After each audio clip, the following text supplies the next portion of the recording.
कहानी शुरू होती है और हम एक बूढ़े स्पार्टन को देखते हैं जो कि एक पहाड़ के ऊपर नवजात बच्चों को चेक कर रहा होता है। वो कंबल हटाता है और एक वाहियात से हरे बच्चे को देखता है जो कि उसे कहता है कि क्या आप मेरी मम्मी हो, क्योंकि मुझे आपकी चूची से दूध पीना है। अब ये देखते ही उस बूढ़े के दिमाग का भांग भोसड़ा हो जाता है। इसके बाद वो वहाँ पर एक लड़की को देखता है जिसको वो एंजेलिना जोली और ब्रैड पिट को गिफ्ट में दे देता है। इसके बाद वो फिर से कंबल उठाता है, लेकिन इस बार उसे एक ऐसा बच्चा मिला था जो दाढ़ी और सिक्स पैक्स के साथ पैदा हुआ था। अब ये देखकर वो बूढ़ा खुश हो जाता है क्योंकि ये ही एक असली स्पार्टन था। वो उस बच्चे को अपने पास रख लेता है और उसका नाम लियोनिदास रखता है।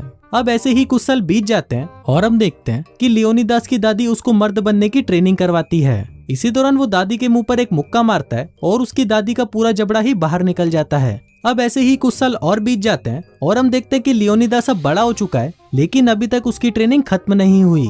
अब उसे और ट्रेन करने के लिए उसके ऊपर कोड़े बरसाए जाते हैं और उसके आंडों पर पेडिग्री लगाकर उसे कुत्ते से चटवाया जाता है, जो कि बहुत दर्दनाक था। इसके साथ ही उसकी ट्रेनिंग और कड़ी करने के लिए उसे बर्फीले पहाड़ों में छोड़ दिया जाता है। तभी वहाँ पर उसे सबवे का बर्गर मिलता है, लेकिन वो बर्गर बासी था, इसलिए लियोनिदास उसे थूक देता है।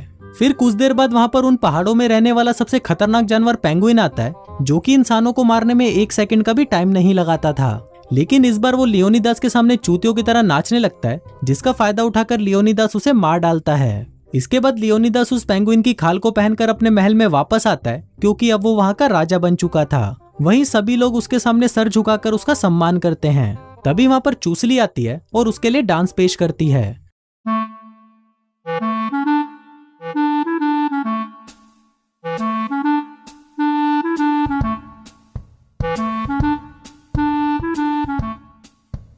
अब ये देखकर लियोनिदास का डंडा खड़ा हो जाता है और वो चूसली को शादी के लिए प्रपोज करता है। तभी हम देखते हैं कि चूसली लियोनिदास की चेस्ट पर कुछ नंबर्स लिखती है और कहती है कि ये मेरी हूत पर लगे ताले का पासवर्ड है, जिसका मतलब था कि वो लियोनिदास से शादी करके उससे अपनी पिंकी पिटवाने के लिए तैयार थी। अब यहाँ से सीन कुछ साल आगे शिफ्ट होता है और हम लियोनिदास को देखते हैं जो कि अपने बच्चे को ट्रेनिंग दे रहा होता है। वहीं चूसली भी खड़ी होती है, जो कि बाप और बेटे को साथ में ट्रेनिंग करते हुए देख बहुत खुश होती है। तभी वहाँ पर लियोनिदास का सेनापति आता है और कहता है कि महाराज आपसे मिलने कोई दूत आया है। फिर लियोनिदास उस दूत से मिलने जाता है और उसके होठों पर किस करके उसका वेलकम करता है। वहीं दूत को उसकी ये हरकत बहुत गंदी लगती है और वो लियोनिदास को कहता है कि भोसड़ी के ये क्या बकचोदी है। लियोनिदास कहता है कि स्पार्टा में सभी मर्द एक दूसरे को किस करके ही वेलकम करते हैं और औरतों के साथ वो हाई फाई करते हैं। तभी वो दूत लियोनिदास की वाइफ चूसली को देखता है, जो कि उसका काला डंडा अंदर लेने के लिए उसे गंदे गंदे इशारे करने लगती है। इसके बाद लियोनिदास उसका हाथ पकड़कर उसे मौत के कुएं के पास ले जाता है और उससे पूछता है कि तुम यहाँ पर क्यों आए हो। इसके जवाब में दूत उसे कहता है कि उसे पारसी राजा जायरस ने भेजा है, जो कि बहुत ज्यादा शक्तिशाली है और इस दुनिया पर राज करना चाहता है। इसलिए वो चाहता है कि लियोनिदास बिना युद्ध करे हार मान ले और उसके सामने घुटने टेक दे। साथ ही वो उसे ये भी कहता है कि महाराज ने ये भी कहा है कि वो तुम्हारी औरतों को बहुत खुश रखेगा और उन्हें नाइकी के शूज पहनाएगा। अब ये सुनकर लियोनिदास बहुत दुखी होता है और अपनी प्रजा की तरफ देखने लगता है। इसके बाद वो अपनी तलवार निकालकर उस दूत को मारने के लिए जैसे ही मुड़ता है, तभी वो देखता है कि वो दूत चूसली का दूध पी रहा है। अभी सब देखकर लियोनिदास और भी ज्यादा गुस्सा हो जाता है और उसे लात मारकर उस मौत के कुएं में फेंक देता है। इसके साथ ही वो और कई लोगों को उस मौत के कुएं में फेंक देता है जिन्हें वो पसंद नहीं करता था। इसके बाद वहाँ पर उसका सेनापति आता है और लियोनिदास से कहता है कि महाराज हमें युद्ध का परिणाम जानने के लिए उन बदसूरत जादूगरों के पास जाना चाहिए। फिर लियोनिदास उन बदसूरत जादूगरों के पास जाता है और उन्हें बहुत सारी फेयर एंड लवली और फेस वॉश देकर उनसे युद्ध का परिणाम पूछता है। जादूगर उसे बताते हैं कि अगर उसने युद्ध में हिस्सा लिया तो वो कुत्ते की मौत मारा जाएगा। अभी सुनकर लियोनिदास अपने महल में वापस आता है और कुछ सोचने लगता है। इसके बाद वो चूसली के पास जाता है और उसे कहता है कि युद्ध के बारे में सोचकर उसे नींद नहीं आ रही। इस पर चूसली उसे कहती है कि कल रात तुम युद्ध में चले जाओगे और मुझे पूरा यकीन है कि तुम कुत्ते की मौत मरोगे, इसलिए आज रात तुम जो चाहे मेरे साथ कर सकते हो। अब आप लोग सोच रहे होंगे कि लियोनिदास तो इसकी चारों दिशाओं से लेगा, लेकिन ऐसा कुछ नहीं होता, बल्कि ये बावली गांड तो उसे उठाकर एक्सरसाइज करने लगता है। फिर अगले दिन लियोनिदास अपने सेनापति के पास आता है और उसे कहता है कि हमें युद्ध में 300 लोगों की जरूरत है। लेकिन इस पर सेनापति कहता है कि उनके पास सिर्फ ये 10 चूतिए ही हैं, क्योंकि राजा जायरस का नाम सुनकर सभी गांड फटी के वापस भाग गए। तभी वहाँ पर चूसली आती है और वो लियोनिदास को उस पेंगुइन की चोंच से बनी हुई माला पहनाती है और कहती है कि जीत कर आना। इसी दौरान हम उसके राज्य के गद्दार को देखते हैं, जो कि किंग जायरस को मैसेज करके लियोनिदास और उसकी सेना के बारे में बता देता है।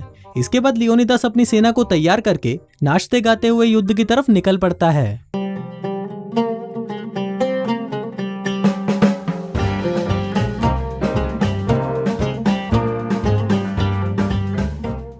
इसके बाद वो लोग उस संकरे रास्ते तक पहुंच जाते हैं जहां पर वो किंग जायरस की सेना को आसानी से हरा सकते थे, लेकिन इतना लंबा सफर तय करके वो लोग थक चुके थे, इसलिए वो लोग फ्रूटी और कोल्ड ड्रिंक पीने लगते हैं। तभी वहां पर पर्शियन सेना भी पहुंच जाती है और उसका सेनापति लियोनिदास को हार मानने के लिए बोलता है, लेकिन लियोनिदास बिना युद्ध करे ऐसे ही हार मानने से साफ मना कर देता है। तभी लियोनिदास का मोटा सैनिक आकर उस पर हमला करने लगता है, लेकिन वो बावलीगांड इतनी जोर से छलांग मारता है कि वो एक पहाड़ से टकराकर सीधा नीचे गिरता है। इसके बाद युद्ध की घोषणा की जाती है, लेकिन ये लोग युद्ध न करके डांस कंपटीशन करते हैं।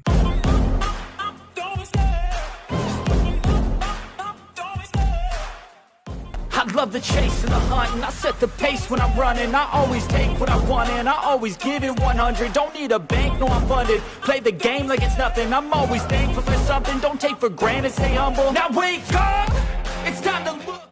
अब यहाँ पर ये कंपटीशन लियोनिदास की सेना जीत जाती है, जिसके बाद वो पर्शियन सेना को पहाड़ से धक्का देकर मार डालते हैं और इस जीत की खुशी में वो बियर की बोतलें खोल लेते हैं और सेलिब्रेट करते हैं। दूसरी तरफ हम महल में चूसली को देखते हैं, जो कि पूरी नंगी होकर अपनी मसाज करवा रही थी। तभी वहाँ पर विधानसभा का एक मेंबर आता है, जो कि अपनी हवस भरी नजरों से चूसली के शरीर को देखने लगता है। वो कहता है कि महाराज को युद्ध जीतने के लिए और भी सैनिकों की जरूरत है, लेकिन इस पर चूसली कहती है कि मुझे तो लग रहा था कि शायद वो अब तक मर चुका होगा, इसलिए मैंने टिंडर पर भी अपनी प्रोफाइल बना ली थी और मुझे वहाँ से काफी अच्छे अच्छे मैच भी आ रहे थे। इस पर वो आदमी कहता है कि अगर महाराज ये युद्ध हार गए तो उनका पूरा साम्राज्य किंग जायरस का हो जाएगा, जिसके बाद वो आपके ऊपर भी कब्जा कर लेगा और दिन रात आपसे अपना डंडा चुसवाएगा। अब ये सुनकर उस गोल्ड डिगर की गांड फट जाती है और वो उसको अगले दिन एक सभा बिठाने को कहती है। दूसरी तरफ हम लियोनिदास को देखते हैं, जिसके पास किंग जायरस आता है, जो कि दिखने में बहुत घटिया था और उसकी हरकतें भी उसी की तरह घटिया थीं। इसी दौरान जब वो अपने रथ से नीचे उतर रहा होता है, तभी वो गिर जाता है, जिस वजह से वो अपने एक सैनिक को जान से मार डालता है। इसके बाद किंग जायरस लियोनिदास को लड़कियां और दारू का लालच देकर उसे युद्ध में हार मानने को कहता है, लेकिन लियोनिदास हार मानने से मना कर देता है। तभी किंग जायरस अपने सबसे खतरनाक योद्धाओं को भेजता है और फिर ये दोनों यहाँ पर शायरियां बोलने का कंपटीशन करते हैं। सबसे पहले किंग जायरस की सेना बोलती है, आएंगे तेरी ही गली में चाहे देर क्यों ना हो जाए, आएंगे तेरी ही गली में चाहे देर क्यों ना हो जाए, मारेंगे स्पार्टा वालों की ही गांड चाहे जेल क्यों ना हो जाए। इसके बाद मोटे की बारी आती है और वो कहता है, हम वो आशिक हैं जो सुबह को शाम बना देते हैं, छोटी छोटी मुसम्मियों को आम बना देते हैं, हमसे पंगा ना ले ओ भोसड़ी वाले, हम वो हैं जो छोटी सी दुकान को भी गोदाम बना देते हैं। अब ये कंपटीशन फिर से स्पार्टन सिपाही जीत जाते हैं। तभी वहाँ पर एक छोटी मौसमी वाली आती है और वो गुस्से में उस मोटे की आंखें फोड़ देती है। दूसरी तरफ हम चूसली को देखते हैं, जिसके पास ट्रेटर आता है और उसके हाथ से पानी के गिलास को लेकर पीने लगता है। अब पूरा पानी पीने के बाद वो चूसली को कहता है कि इस पानी में नमक थोड़ा ज्यादा है। चूसली कहती है कि तुमने जो अभी पिया वो पानी नहीं बल्कि मेरा मूत है। इसके बाद वो ट्रेटर से कहती है कि मेरे पति को युद्ध में सैनिकों की जरूरत है और उनके लिए मैं कुछ भी कर सकती हूँ। जिसके बाद वो उसके सामने अपने पूरे कपड़े उतार देती है। अब ये देखकर ट्रेटर जैसे ही उसकी लेने उसको हाथ लगाता है, तभी उसका शीघ्र पतन हो जाता है, क्योंकि उसका छोटा पप्पू बहुत कमजोर था। अगले दिन हम देखते हैं कि विधानसभा के सभी सदस्य एक जगह पर इकट्ठा हो गए हैं। जिसके बाद वहाँ पर चूसली आती है और अपना अश्लील डांस दिखाकर उन सबके घोड़े खड़े कर देती है। वो कहती है कि मेरे पति को जंग में सैनिकों की जरूरत है, लेकिन तभी वहाँ पर ट्रेटर आता है और वो कहता है कि ये कोई रानी नहीं बल्कि झांटों की सौदागर है। अभी सुनकर चूसली को गुस्सा आ जाता है और वो वैनम बन के ट्रेटर को मिट्टी में मिला देती है। वहीं एक सांसद को ट्रेटर का मोबाइल मिलता है, जिसको देखकर वो लोग समझ जाते हैं कि ट्रेटर एक देशद्रोही था। जिसके बाद वो चूसली की मदद करने के लिए तैयार हो जाते हैं। दूसरी तरफ हम एक सैनिक को देखते हैं जो कि उछलता हुआ लियोनिदास के पास आता है और उसे कहता है कि किंग जायरस को हमारे इस खुफिया रास्ते के बारे में पता चल चुका है और वो किसी भी वक्त अपनी 1 लाख लोगों की सेना लेकर यहाँ पर आता ही होगा।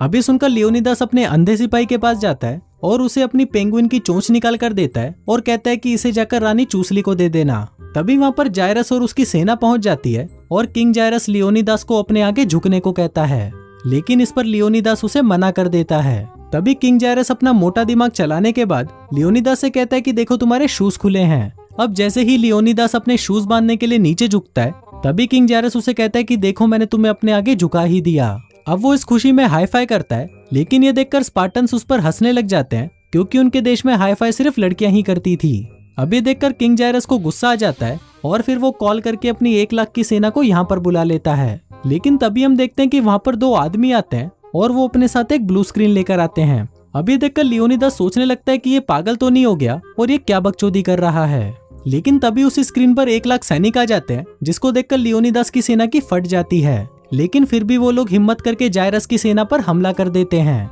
अब किंग जायरस को अपना अंत नजदीक आता दिख रहा था, इसलिए वो भागकर अपनी कार में बैठता है और उसको एक रोबोट में बदल देता है। अब जैसे ही वो स्पार्टन्स पर हमला करने के लिए आगे बढ़ता है, तभी उस रोबोट की तार निकल जाती है, जिससे उसकी पावर चली जाती है। अब वो रोबोट सीधा स्पार्टन की सेना के ऊपर गिर जाता है, जिसमें राजा लियोनिदास के साथ उसकी पूरी सेना मारी जाती है। दूसरी तरफ वो अंधा सिपाही भी चूसली के पास पहुंच जाता है और ये कंफर्म करने के लिए कि वो लड़की चूसली ही है, वो उसके संतरे दबाता है और उसे राजा की दी हुई पेंगुइन की चोंच दे देता है। और इसी के साथ ही ये फिल्म यहीं खत्म हो जाती है।